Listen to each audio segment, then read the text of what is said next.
So I'm trying to cover on the seed industry perspective a little bit on the technological development and also how we see the leadership opportunities or who is going to be the leader in the seed industry in coming time and what are the key challenges and how we are going to work on that.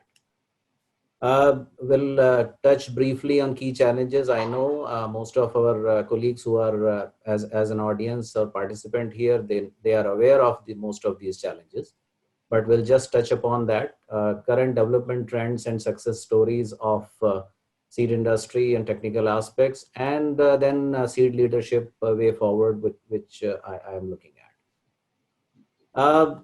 The biggest challenge everybody is talking about in agriculture is increasing the population, which is expected to reach about 9 billion people by 2050. Currently, we are at about 7.6. This is going to increase the food requirement for everybody, and that's definitely going to be a big challenge for entire industry, the entire agriculture for that matter. Depleting resource. This is an interesting analysis I picked up from a report online. We have almost 40% of the world landmass, which is arid, and there are uh, projections that temperature is going to rise by about 3 degrees Celsius in next 20 years, and that is going to turn most of a lot of more land into sand. If we require food for 9 billion people, and if this speed continues for the land availability, probably we would be in a position to feed only about 50% of the population. Arable land continues to be over-farmed, and if I talk about the Indian context, Punjab and Haryana are one of the best example where we are seeing the over-farming and depletion of the soil health in a significant way, despite of the fact that these two states are contributing to the maximum to the central pool on the cereals. Agri sector, it's one of the favorite sector for Indian policymakers and for everybody to talk about.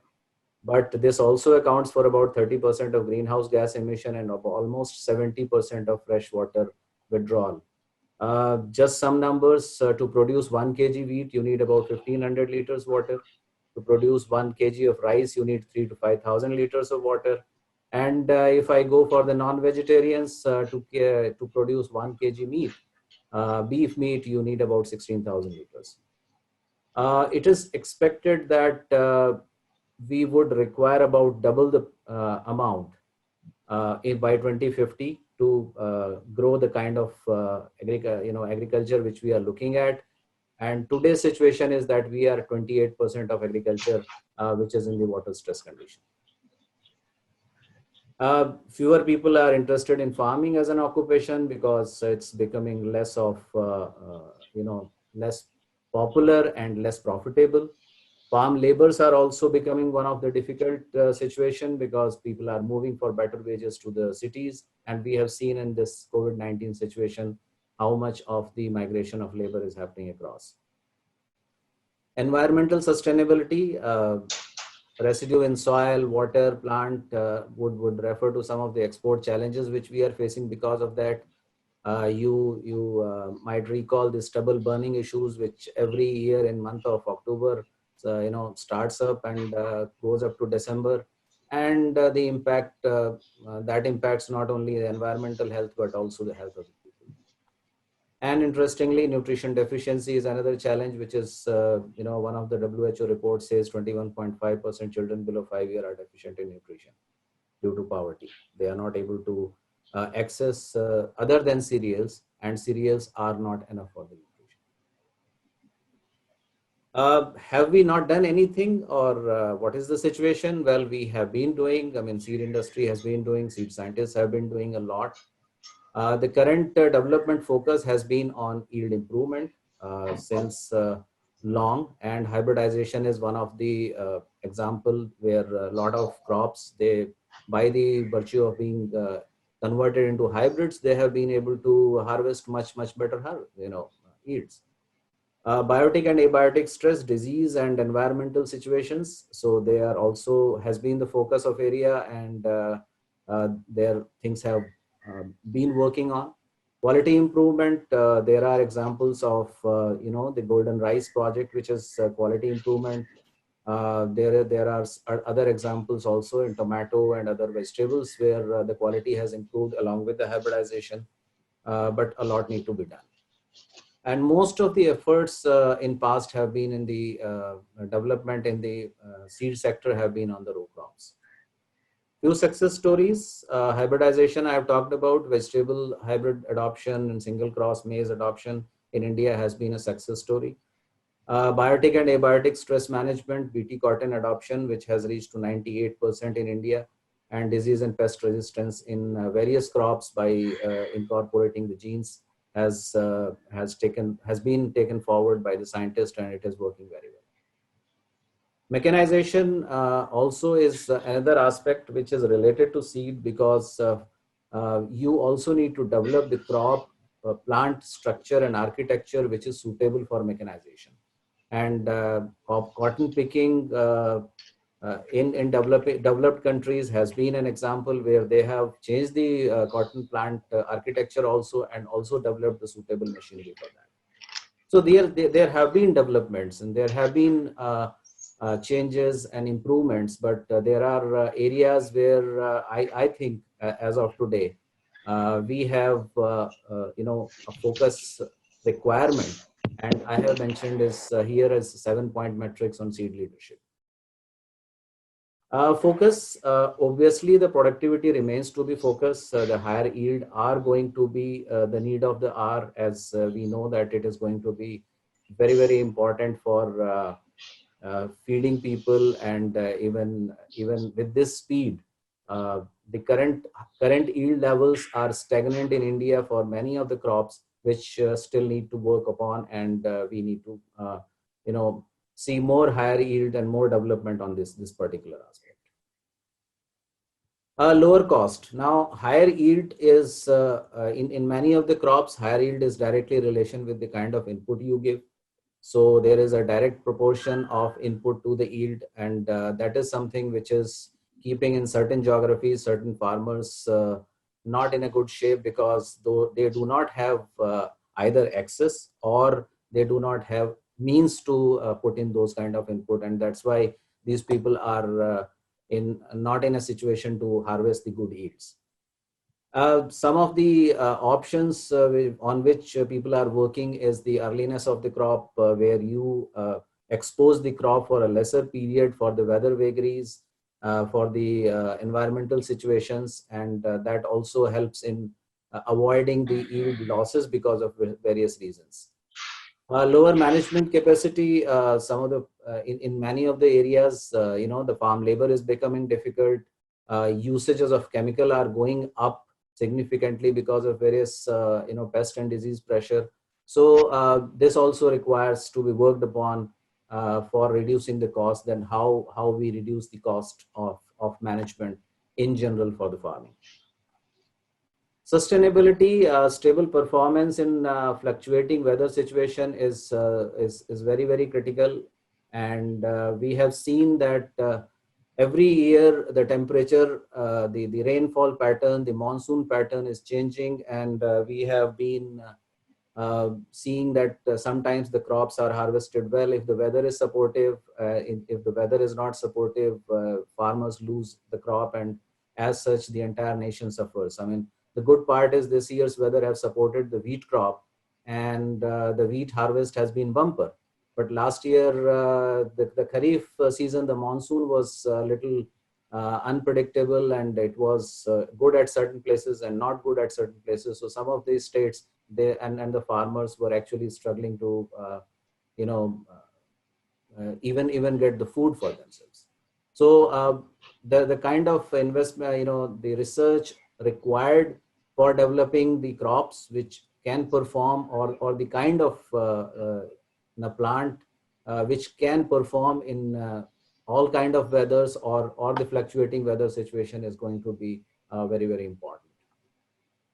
Quality, we have been talking about different aspects on quality. One quality is that the eating quality, suitability to the palate. And I would just take an example of rice. I mean, hybridization in rice in India is pretty low. It's stuck at about 7.5%. There have been various explanation for not why this is not going up.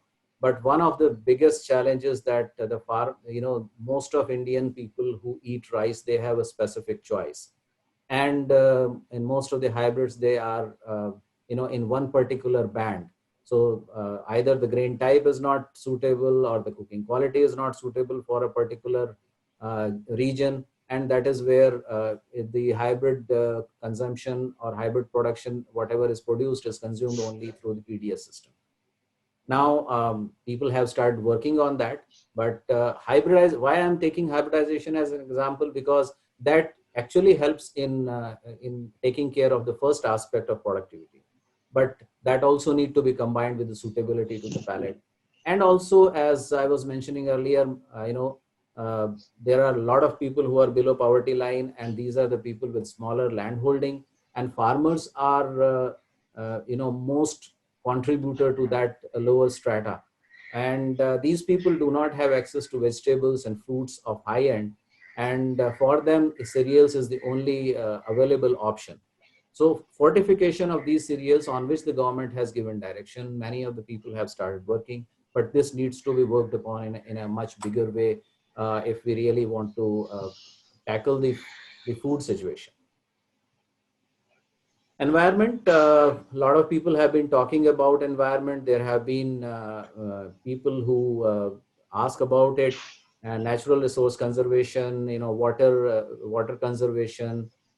We have talked about how much of water it takes, how much of CNG gas emission it takes in agriculture. So need to develop the crops, need to develop the plant type which can survive and sustain in lower water requirement, less impact on the environment.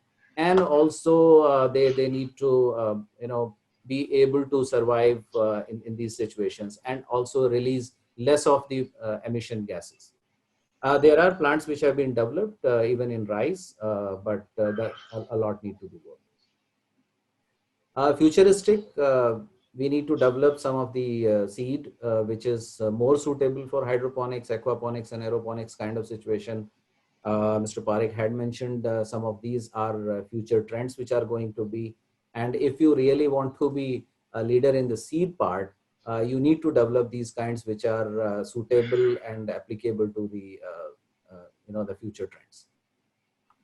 Mechanization and use of the AI, which is artificial intelligence, for small farms.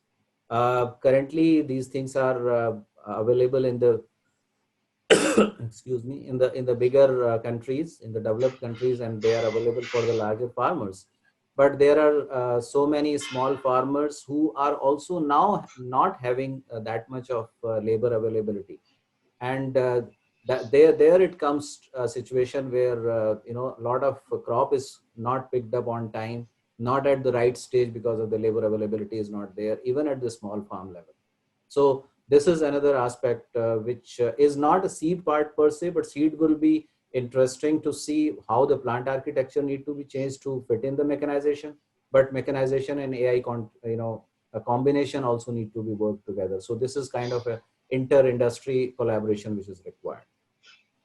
And the most important thing is we have developed a lot of technologies.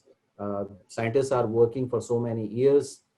They have developed a lot of things in the lab, but affordability and scalability and reach. These are three things which I see it as a critical for success.